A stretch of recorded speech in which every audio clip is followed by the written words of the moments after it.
shit's gonna work this time. Still wait, are you there? At least you got friends. I call my old lady. More friendly word. Just fall from dropping on the floor. It's all I heard. I'm gonna let the elevator bring us down. Oh no, let's go crazy. Look for the purple man and see it put us in trouble. Let's go. Whoa.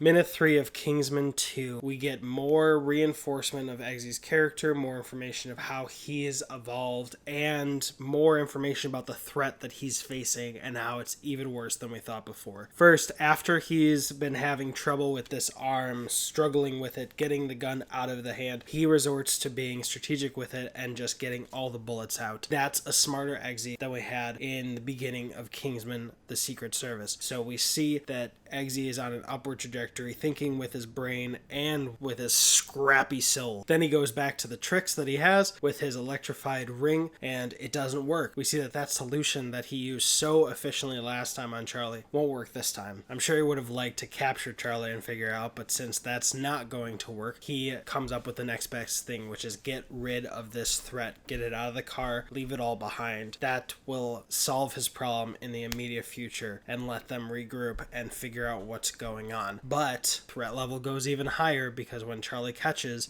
with his right hand, we see the glove and everything peel away and have the metal arm. It's a Bond villain, which I love that they use Charlie because it makes a more impactful relationship between the two. Makes the fights just have that extra bit of texture and flavor. If you remember back to Spectre, and I love Dave Bautista, but Dave Bautista's Bond villain was so underwhelming. They used him so poorly. You didn't care. I doubt many people even remember Dave Bautista was in a Bond film. It was such a missed opportunity just because they had the aesthetic details of a Bond villain, but not the character and the memorableness in that character. It just didn't have the right effect. This does, and it has a natural evolution from the Bond villain of the last film with the sword legs. Now it's a robot arm that can be upgraded, and it's a character with a personal tie to Eggsy from the last movie. Very clever. I love it. And not only is it a metal hand that can withstand being just dragged across concrete at high speeds, but it's bulletproof, which is even worse. And now what would have been a great idea originally is turned on its head against Eggsy, and now he's being pushed out of the car, but he's scrappy enough. He's Eggsy, the Eggsy we love, and he